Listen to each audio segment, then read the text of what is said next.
Boa noite para todo mundo que está nos assistindo. Por favor, vocês me dão um toque em relação ao som, porque eu mexi no microfone.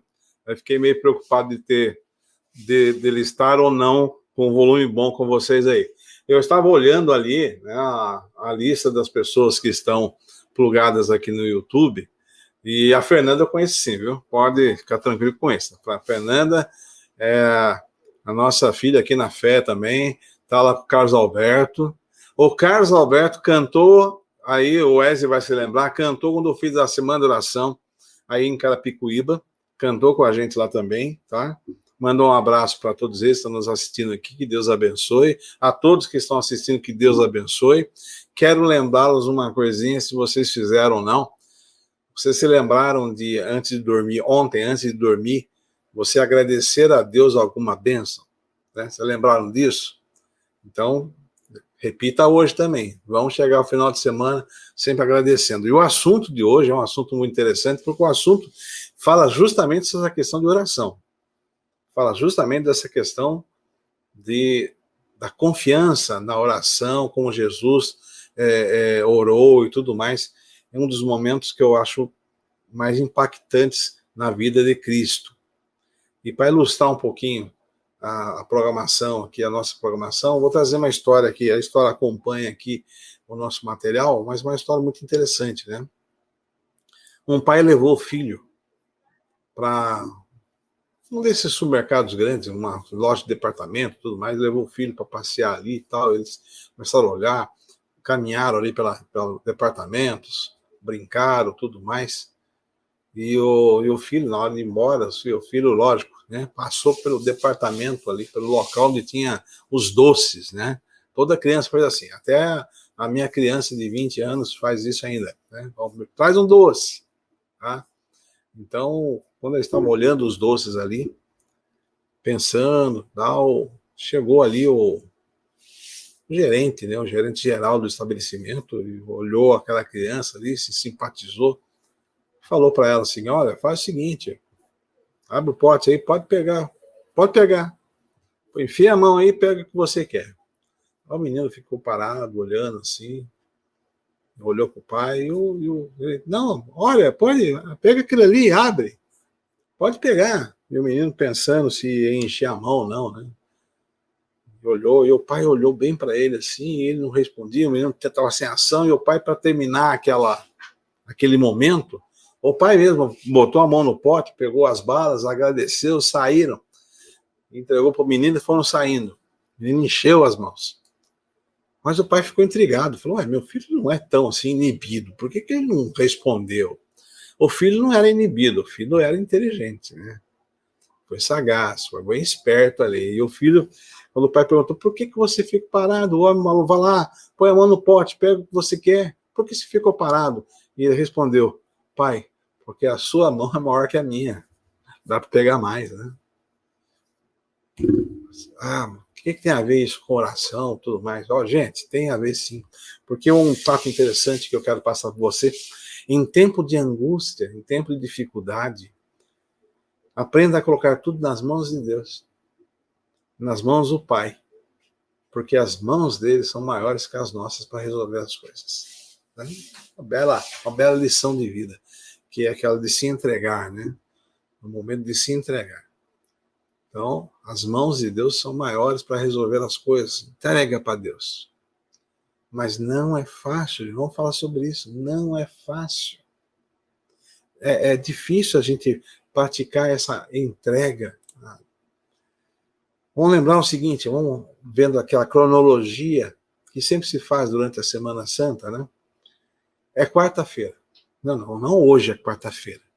Mas quarta-feira, Jesus se reuniu com os discípulos e houve ali o lava-pés, houve o partir dos pães, houve aquele momento em que Jesus estava conversando alegremente com os discípulos, mesmo tendo que dar a mensagem de que haveria um traidor, mas Jesus estava conversando.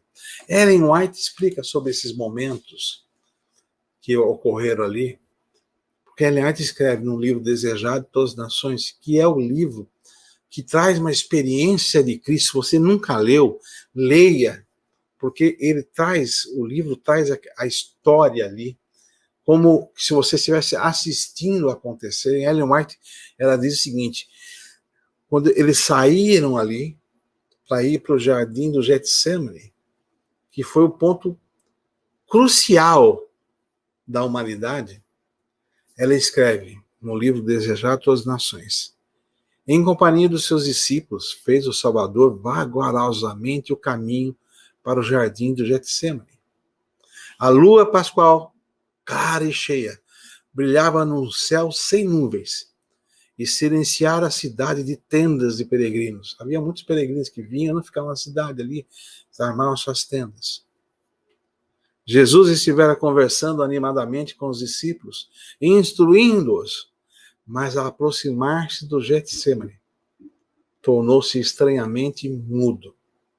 Muitas vezes estivera lá para meditar e orar, mas nunca com o coração tão cheio de tristeza como nessa sua última agonia. Ela continua: tão terrível lhe parece o pecado, tão grande o peso da culpa que teve levar sobre si, que foi tentado a temer que ele o separasse para sempre do amor do Pai. E sentindo o quão terrível é a ira de Deus contra a transgressão ou pecado, ele exclama: a minha alma está profundamente triste até a morte. Amigos, no Getsemane foi o ponto crucial da nossa salvação. Cristo faz uma oração direta ao Pai. O coração contrito e compungido pelo peso do pecado. Anjos inimigos, anjos caídos, estavam rodeando Jesus, tentando tirar da mente dele o sacrifício que ele faria, o sacrifício que selaria de uma vez por toda o destino de Satanás e seus anjos. O próprio Satanás fazia sua presença ali, tentando agonizar a Cristo. Um momento terrível. Um momento em que a humanidade estava também junto naquele Getsemane. Um fato interessante sobre tudo isso: como Jesus enfrentou essa grande provação? Como é que ele conseguiu enfrentar esse grande desafio que foi sentir a culpa do pecado de toda a humanidade? Primeiramente, Jesus buscou apoio. Ele levou Pedro, Tiago e João ao jardim do Getsemane. Quando nós estamos num momento de agonia, num momento de decisões espirituais, de decisões em que nós vamos fazer decisões que podem afetar a nossa vida eterna, o conselho que a palavra de Deus nos dá é que procure ajuda. Mas, lógico, você tem que procurar ajuda de quem pode lhe ajudar, de quem está conectado com Deus, de quem pode ajudá-lo a superar a dificuldade e a superar esse problema, se achegando cada vez mais a Deus. O grande problema da humanidade é que as pessoas procuram auxílio em muitas coisas, às vezes não procuram em Deus e nem nos seus servos. Nós temos que buscar auxílio. Um grande empresário, ele dá curso, dá palestra, ele disse: é importante ouvir as pessoas, mas é mais importante saber a quem você está ouvindo. Jesus levou Pedro, Tiago e João, os que estavam mais próximos, ou que tinham ali com ele um relacionamento mais estreito. Ele levou esses três. Falou assim: vem comigo, quero que vocês orem comigo. E um fato interessante disso tudo é que Jesus: vocês fiquem aqui, eu vou me adiantar, vou um pouquinho para lá e vou orar. E Jesus entrou em extrema agonia. E a Bíblia nos dá a informação que quando Jesus retornou onde tinha deixado eles, encontrou eles dormindo. E uma coisa interessante em relação a isso é que Jesus conversa com eles, os acorda. Então, Nenhuma hora vocês puderam vigiar comigo. Vigiem e orem, para que não caiam em tentação. Agora, Jesus está falando do perigo que estava sobre eles.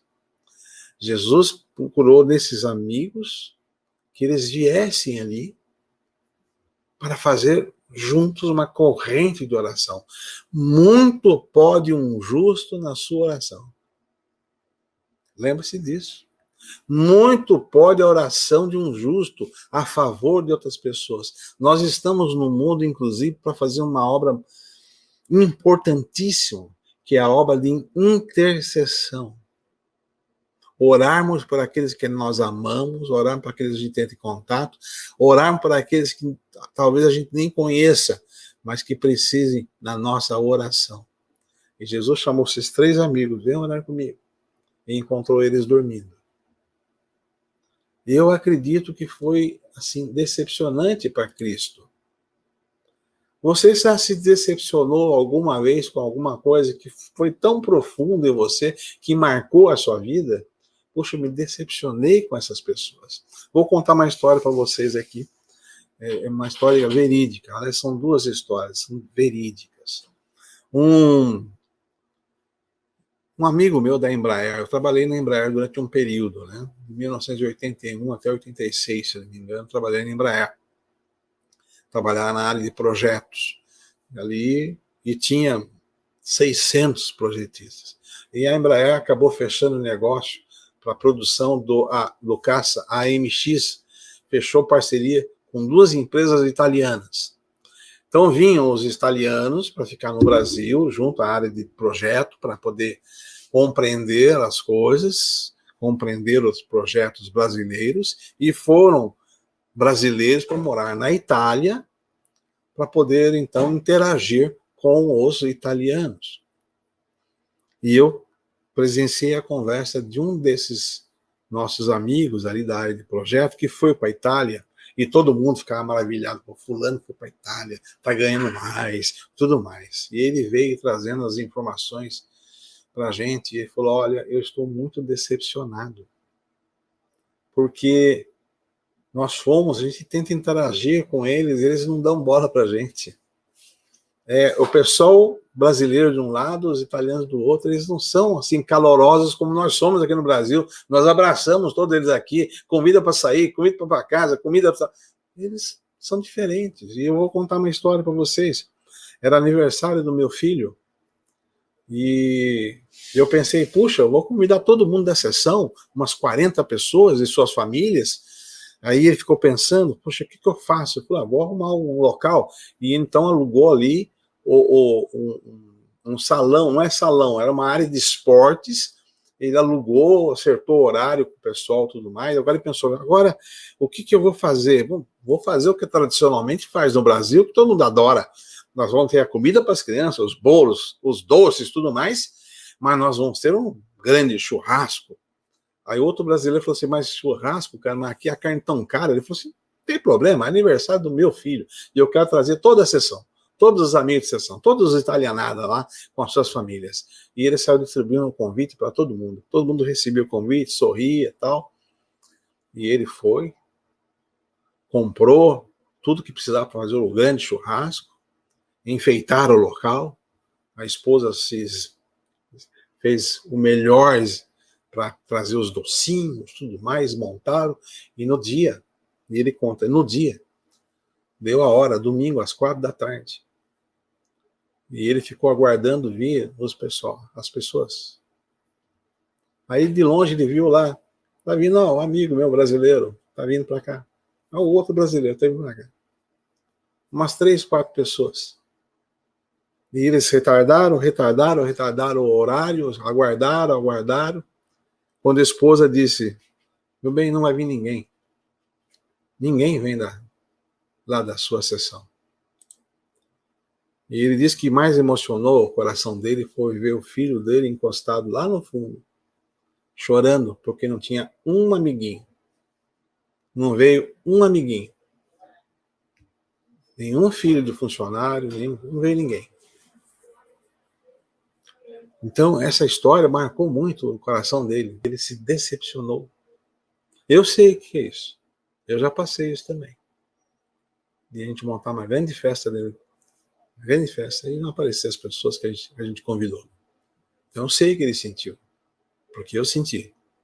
Agora, muito mais que isso, Cristo estava sentindo no coração, porque ele estava ali com a humanidade nas suas mãos. Uma decisão que levaria a salvação para todos, mas o peso da angústia do pecado era tremendo. E ele chamou os seus amigos, mas os seus amigos, naquele momento, não conseguiram perceber o que o príncipe do céu estava passando. Como Jesus enfrentou essa provação? Primeiro, ele buscou apoio. Levou as pessoas que ele estava ali junto com ele. Tá certo que esses mais tarde se tornaram grandes, mas naquele momento fraquejaram. Mas um ponto importante, Jesus não desistiu deles. E Jesus muda. Segunda coisa, Jesus orou intensamente. A oração não é só nos momentos que você precisa ou está em crise. A oração é no momento em que você fala com o seu Deus. Então, a oração pode ser feita quando você está segurando ali aquele cano lá no ônibus, você pode estar falando com Deus, quando você está dentro do seu metrô, quando você está ali andando na rua. A oração é o momento de abrir a sua alma e conversar com o seu Deus. Esse momento tem que ser um momento de extrema alegria, tem que ser um momento em que você aguarda. Mas não é fácil. Não é fácil. Eu sei que não é fácil. Porque nós vivemos numa época. Augusto Cury, eu já entrevistei o Augusto Cury, virou um amigo meu. Ele falou: Fernando, nós vivemos numa época em que tem uma nova doença chamada síndrome do pensamento acelerado. E ele, como psiquiatra, ele como um cientista nessa área, ele desenvolveu toda essa tese e publicou essa tese, e essa tese está aí no mundo. Síndrome do pensamento acelerado. O que é o síndrome do pensamento acelerado? Nós não conseguimos parar. A nossa mente está o tempo todo conectada. As crianças desse novo mundo, dessa nova época que nós vivemos, elas têm os pensamentos acelerados. Em 1985, eu fui para a Serra da Bocaina, fazer uma caminhada na Serra da Bocaina. E nós paramos andamos 3 dias.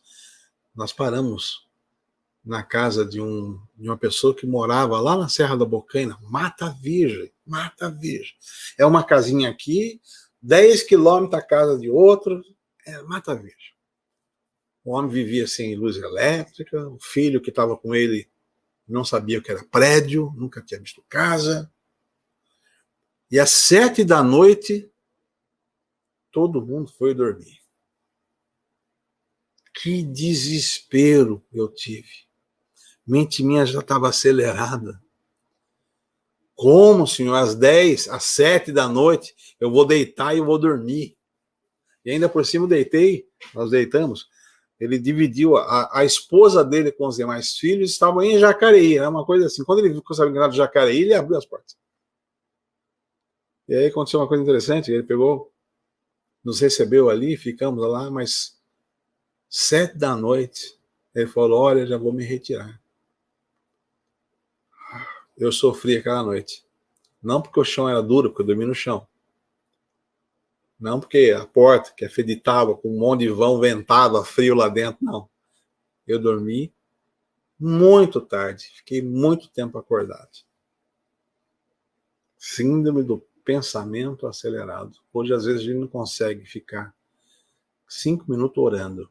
Você já viu aquela história da oração automática? Você já se pegou, por exemplo, ajoelhando do lado da sua cama, aí você para ficar um pouco melhor, você põe o dorso sobre a cama, né? O joelho no chão, o resto do corpo sobre a cama, e vai começar a sua oração, e acorda, talvez alguns minutos, algumas horas depois, com uma dor no corpo danado, porque você dormiu, e aí você escorrega para dentro do seu cobertor. Já aconteceu com você de começar uma oração e não saber para onde estava? Já aconteceu com você de orar e falar, nós já oramos? Isso faz parte dessa síndrome. Agora, Jesus, ele nos dá ali um exemplo de oração. Ele estava conectado com o Pai o tempo todo. Oração não é só para fazermos quando nós estamos em dificuldade. Oração é o nosso bate-papo com o nosso Deus, com o nosso Pai, como um amigo faz. Abra o seu coração, converse com ele. Eu tenho 40 e poucos anos de igreja. Eu já ouvi muitas experiências, assim, muitas ilustrações, né? E uma delas que eu gosto é essa da menina Ana. Ana era uma estudante, uma família cristã, e ela conheceu o Ricardo lá na escola. Mas Ana tinha um pai, e o pai era uma pessoa severa, uma pessoa que trazia na linha a sua casa. E aí Ana se engraçou ali com o Ricardo, ali na escola, e começaram a fazer o flerte, e finalmente andar de mão dadas, finalmente namorar. E o pai descobriu. E quando chegou em casa, eles tinham o costume de todos orarem para fazer a refeição, e antes de deitar, orar também. E Ana tinha o costume de deitar e fazer aquela oração, a oração mecânica, né? Senhor bom Deus, muito obrigado pelo dia que você nos deste, pelas bênçãos recebidas, dá uma boa noite, em nome de Jesus, tipo, debaixo da coberta. E sempre repetia isso. Agora o pai descobre o namoro de Ana com Ricardo. E ele proíbe Ana de continuar o namoro. E eles começam, então, a fazer aquele namorico escondidos.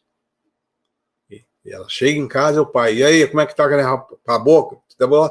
E ela, ó pai. E quando ia deitar, meu Deus, muito obrigado pelo dia que nos deste, pelas bênçãos recebidas, dá-nos uma boa noite, em nome de Jesus, amém. O pai ficou desconfiado.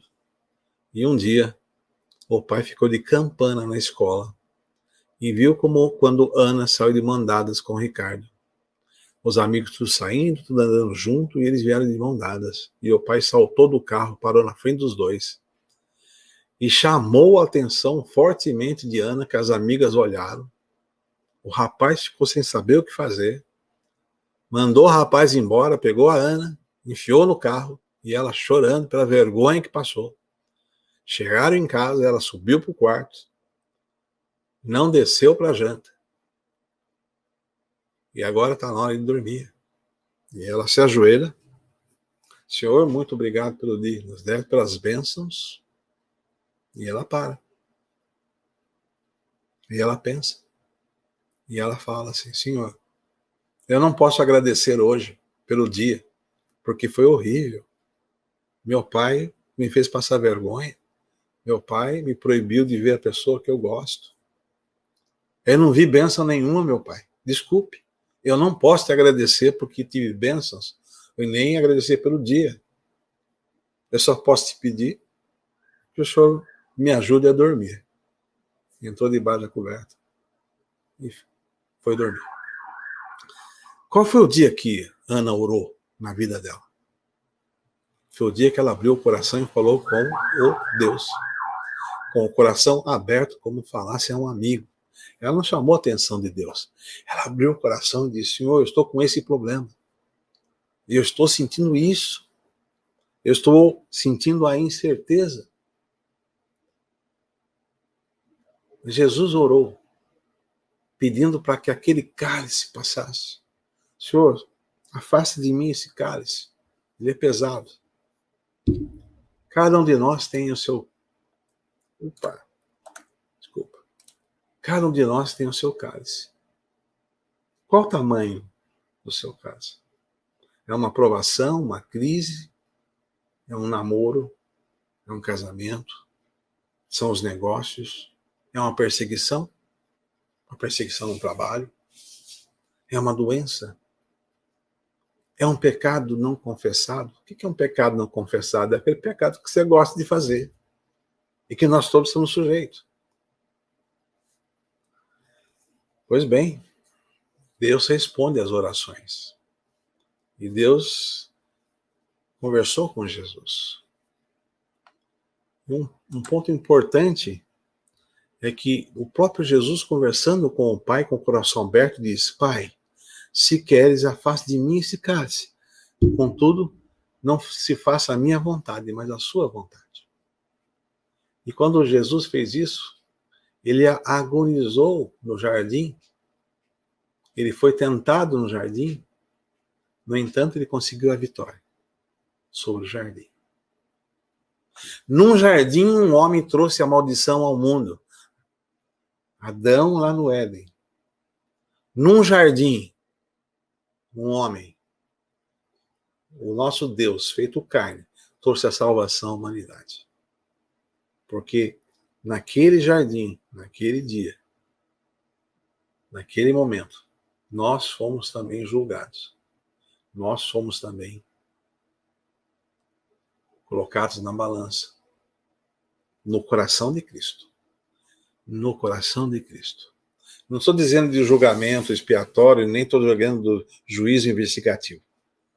Estou falando que Jesus continuou na sua obra, porque na sua infinita presciência, ele viu a mim e a você. Ele viu que nós estaríamos perdidos. E ele fez o sacrifício por mim e por você, obedecendo ao Pai, mas por mim e por você. Ele passou por aquilo. Como ser vencedor em meio às angústias? Estamos dando aqui algumas receitinhas, né? Primeiro, busque quem te apoie, busque quem pode lhe dar bons conselhos, busque conselhos das pessoas que estão melhor que você, que estão espiritualmente podendo contribuir para que você encontre o bom caminho. Depois você ore. Ore cada vez mais. Não somente quando você precisa, mas mantenha um diálogo com Deus. Mais e mais vezes. Faça isso um hábito saudável. Eu não consigo sair de casa sem orar e sem falar com Deus. As bênçãos de Deus se renovam a cada dia, mas eu tenho que pedi-las. Eu tenho que solicitá-las. E pela graça de Deus, eu posso tomar posse delas. Outra coisa, Jesus recebeu o conforto do Pai Celestial, porque o Pai Celestial vai responder. Jesus colocou um anjo. Um anjo estava confortando a Cristo no Getsêmani. Os anjos estavam todos em agonia, vendo o príncipe dos anjos, vendo o Deus ali na pessoa de Cristo, agonizando. O anjo não veio para tomar o cálice da mão de Cristo, veio para fortalecê-lo, veio para ajudá-lo, veio para confortá-lo. A agonia de Cristo, ela não cessou, mas o seu momento ele amenizou, porque agora, na conversa com o Pai, ele se sentiu forte. Tão forte ele se sentiu que ele enfrentou depois os seus algozes. Quando Judas entrou com os guardas do templo e com os sacerdotes ali no Getsêmani, Jesus foi até eles. Agora Jesus, fortalecido, foi até eles. George Morrison, um escritor, diz: toda vida tem o seu Getsêmani e todo Getsêmani tem o seu anjo. Não é fácil confiar naquilo que nós não vemos. Não é fácil confiar naquilo que eu não consigo apalpar. Eu sou extremamente lógico. Aliás, pela lógica, eu estou na igreja. Não só pela emoção, mas pela lógica eu estou na igreja. E um dia eu posso contar para vocês por quê. Baseado nas profecias, por quê? Pela lógica eu estou na igreja. Isso é extremamente ilógico. Mas é difícil para mim confiar naquilo que eu não consigo entender. Se você é motorista, você vai entender uma coisa. Você se sente bem quando outra pessoa dirige? Você está no banco do passageiro ali? Ou você fica pisando no pedal e no freio junto com a pessoa? Esse sentimento abarca todos nós.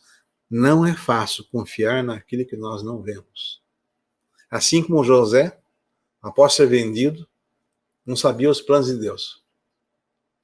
Mas com os seus altos, suas quedas, com os seus problemas, como ser humano, ele soube aguardar, e ele soube se guardar, e ele alcançou a bênção, segundo no reino. Não é fácil confiar naquilo que nós não conhecemos. Assim como aconteceu com Daniel, levado cativo, na mesa do rei, no seu coração não vou me misturar a isso, mas eu não sei o futuro. E aí o rei chama e fala assim, olha, eu tive um sonho, conta para mim. Não é fácil confiar quando a gente não sabe o que vai estar à frente. Mas Deus nos diz, segue em frente. E Daniel, outro, segundo no reino. Às vezes a gente precisa mudar as coisas, mudar os planos. Raabe tinha um plano, viver a vidinha dela nos muros de Jericó. Era o plano. Era meretriz, projetou um plano pequeno. Quando se encontrou com Deus verdadeiro mudou todos os seus planos. E ela, na linhagem dela, saiu ali o broto de Israel. Ruth veio pelo caminho, podia ter ficado na sua casa, casado novamente, com outro homem da sua terra. Tudo parecia ser o certo. A cunhada voltou. E ela podia voltar. Ela foi acompanhar uma velha. Ruth casou com Boaz. Da linhagem deles saiu o Salvador. Às vezes a gente precisa mudar os planos. Porque às vezes a gente olha o plano, mas, Senhor, eu não estou conseguindo ver a curva, mas Deus está vendo a curva. Porque Deus está vendo lá na frente. E nós estamos vendo só aqui. Às vezes Deus toma caminhos que nós não compreendemos. Na nossa mente, esse é o caminho. E às vezes a gente não compreende.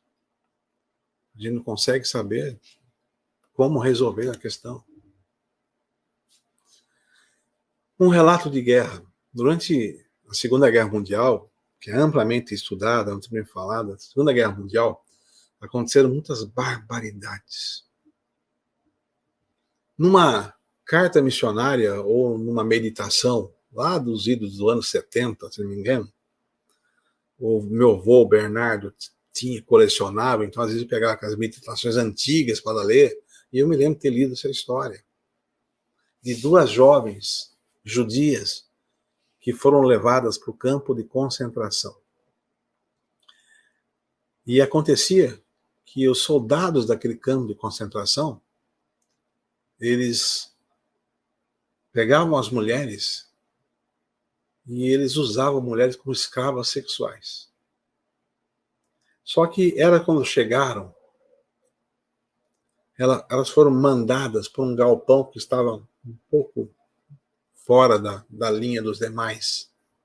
E quando elas chegaram lá, elas viram que o galpão estava infestado de pulgas. E elas sentiam aquilo com uma tortura tremenda, não conseguiam dormir.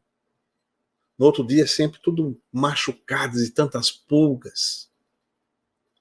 Foram obrigadas a cada vez que fossem sair para fazer algum trabalho no campo, que eles eram obrigados a fazer trabalhos forçados, elas tinham que limpar as roupas antes de sair. Mas como limpar a roupa num lugar que está cheio de pulgas? E elas não compreendiam aquilo. Senhor, por que nós estamos sofrendo tanto num lugar cheio de pulgas? Sabe qual foi a bênção? Por causa das pulgas, os soldados não iam até lá para violentá-las, porque eles não queriam pegar as pulgas. Parece pequeno, né? Parece simples, parece insignificante, mas Deus cuida dos seus. Mas, Fernanda, eles estavam dentro de um campo de concentração, todo mundo morrendo, sendo uma... Deus cuida dos seus, das maneiras mais peculiares que você pode pensar. Nas pequenas coisas que você pode pensar. Às vezes a gente não compreende o plano de Deus, mas Deus cuida dos seus. Eu quero deixar para vocês a última frase da noite, que é a frase que Jesus nos garante. A frase que, através do profeta Isaías, nos deixa com confiança. É uma das frases que eu mais escrevo nas minhas orações, quando Deus diz: não tema, porque eu estou com você. Não fique com medo, porque eu sou o seu Deus. Eu te fortalecerei, eu te ajudarei, e eu te segurarei com a minha mão direita vitoriosa. Na minha Bíblia tem uma frase marcada. Deus falando: nada lhe arrancará das minhas mãos. Que Deus abençoe você. Se você não compreende, por que eu não recebi essa graça ainda? Por que não aconteceu isso? Por que o meu caminho parece nebuloso? Não se preocupe. A sua parte é conversar com Deus, comunicar-se com Ele, estar com Ele, pedir para Ele, conversar com Deus. Esse é o seu caminho. O que você pode fazer para mudar a sua vida é somente isso. Tenha contato com Deus, não desanime. Porque Ele vai dizer: eu estou com você. E se você quiser estar com Ele, jamais Ele vai te abandonar. Não esqueça de agradecer hoje à noite alguma bênção. Busque agora na sua mente o que eu posso agradecer, Senhor. Se você não achar nada, agradeça porque você está vivo. Enquanto milhões estão no mundo morrendo. Se por acaso a peste não bateu na sua porta, agradeça por isso. Se ela bateu e não levou ninguém, agradeça por isso. Se ela bateu e levou alguém, agradeça porque você espera que essa pessoa esteja com você na eternidade. Que Deus abençoe. Vamos orar? Bondoso Deus e Pai que estás nos céus, muitas vezes a gente não compreende as coisas. Mas que bom estar nas tuas mãos, ó Pai. As suas mãos são maiores do que as minhas. O seu caminho, ó Pai, embora estreito, é o caminho correto. Mas contigo ele se torna largo, grande. Temos amigos e amigas, pessoas jovens, pessoas já de idade. Nós temos amigos que estão nos acompanhando, que estarão talvez vendo isso outras vezes também. Outros que virão e assistirão, porque essa é a maravilha que nós temos aqui, de usar uma ferramenta que o Senhor deu nas mãos. Poderão outros assistir outros momentos. E eu quero, ó Pai, nesse momento te pedir que o teu Santo Espírito possa abraçá-los e que eles possam ter o calor do seu aperto, que eles possam ter agora na sua mente a alma refrigerada, que daquilo que eles pediram, daquele salmejo, aquele pedido que está no coração deles, ó Pai, que às vezes não sabe pedir, não sabe orar, mas o Senhor sabe o coração deles. Que o Senhor dê a resposta que eles necessitam, da sua forma, não da nossa. Nós precisamos aprender a nos colocar nas tuas mãos, ó Pai. E nós desejamos isso. Por isso que nós pedimos, em nome do teu Filho Jesus, vem tomar conta de nós, nos ajudando a preparar o caminho nosso e de todos aqueles que nós amamos e de todos aqueles que nós encontrarmos pelo caminho até a Canaã celestial. Dá-nos essa graça, porque te peço em nome de Jesus. Amém.